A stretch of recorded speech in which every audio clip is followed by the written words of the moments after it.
आज की कहानी का शीर्षक है बूढ़ी अम्मा का भरोसा। बहुत समय पहले की बात है। एक बड़े से शहर में एक अमीर आदमी रहता था। एक बार उन्हें दूसरे शहर में एक मीटिंग में फ्लाइट से जाना था। मीटिंग के दिन वह अमीर व्यक्ति अपनी गाड़ी से एयरपोर्ट तक आए और एयरपोर्ट पर तेजी से अंदर गए क्योंकि उनकी फ्लाइट का टाइम हो रहा था। अमीर आदमी ने एयरपोर्ट पर पहुंचकर जल्दी से बोर्ड लिया और प्लेन में बैठ गए। प्लेन ने जब टेक ऑफ किया तो इन्होंने अपना लैपटॉप खोल लिया। वह बहुत खुश थे कि वह समय पर पहुंच चुके हैं। इन्हें कॉन्फ्रेंस में स्पीकर के तौर पर बुलाया गया था और सुनने के लिए बहुत सारे लोग आने वाले थे। इसके लिए वे तैयारी करने लगे। वह बहुत अमीर व्यक्ति था।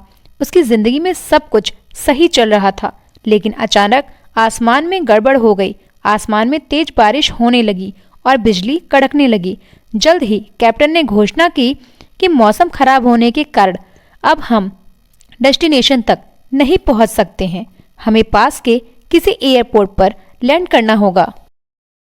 सुनना ही था कि अमीर आदमी का दिमाग ठिकाने लगा। अब उन्हें लग रहा था कि शायद अब वह कॉन्फ्रेंस पे नहीं पहुंच सकते हैं। नज़दीक के एक एयरपोर्ट पर प्लेन ने लैंड किया। वह बाहर निकले और उस जगह के बारे में जानकारी ली और एयरलाइन वालों से गुस्सा करने लगे। वह एयरलाइन वालों पर गुस्सा कर रहे थे। तभी एक आदमी उनके पास आया और बोला कि आप गुस्सा ना करें, मैं आपको पहचान रहा हूँ। आप डॉक्टर पटनायक हैं ना? आपको जिस कॉन्फ्रेंस में जाना है, मुझे भी उसी कॉन्फ्रेंस में जाना था। आप परेशान मत होइए, आप इस एयरपोर्ट से बाहर निकलिए और एक टैक्सी बुक कर लीजिए और वह जगह जहाँ आपको पहुँचना है यहाँ से मात्र 3 घंटे की दूरी पर है। जैसे ही उस आदमी ने ये बातें बताई, अमीर आदमी जल्दी से एयरपोर्ट से निकला और एक टैक्सी बुक की। टैक्सी ड्राइवर को बोला कि मुझे समय पर पहुंचा देना। पहले से ही मैं बहुत परेशान हूँ। मुझे एक कॉन्फ्रेंस में जाना है। मुझे सुनने के लिए दूर दूर से लोग आ रहे हैं। टैक्सी ड्राइवर ने हामी भरी और तेज बारिश में गाड़ी चलाना शुरू किया। इतनी ज़्यादा बारिश हो रही थी कि उस कार के ड्राइवर को गाड़ी चलाने में बहुत परेशानी हो रही थी। अचानक ड्राइवर रास्ता भटक गया।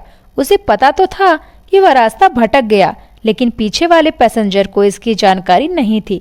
फिर टैक्सी ड्राइवर ने डरते डरते बताया कि सर माफ़ी चाहूँगा, लेकिन मैं रास्ता भटक गया हूँ।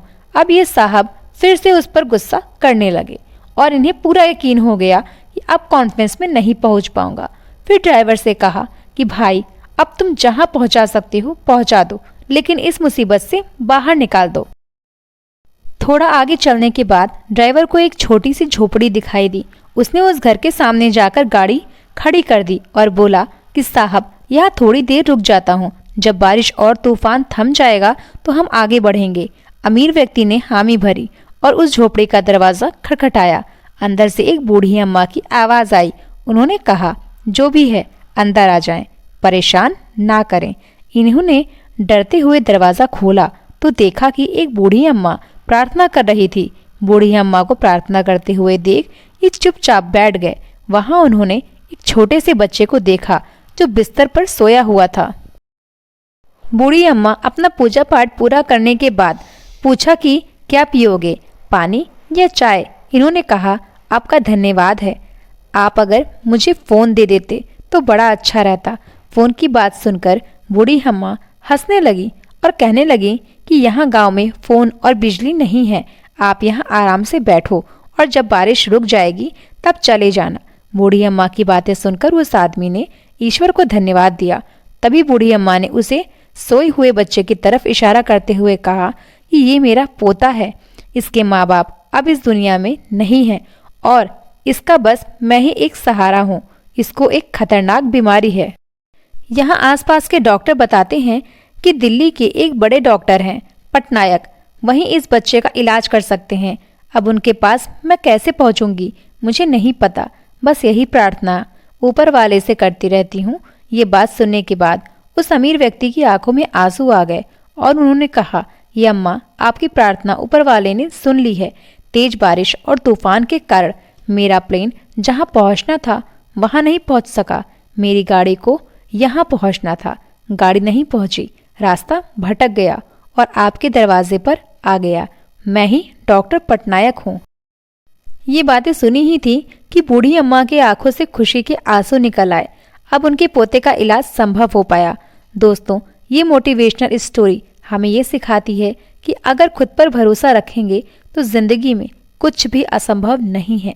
जिस तरह से उस बूढ़ी अम्मा को अपने छोटे से पोते के इलाज के लिए पैसे नहीं थे, फिर भी उसको यकीन था कि उसके पोते का इलाज हो जाएगा, और ऐसा ही हुआ भी।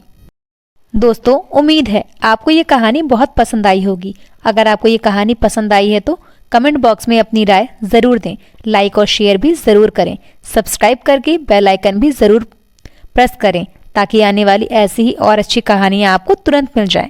धन्यवाद। Thanks for listening my motivational story. Thank you.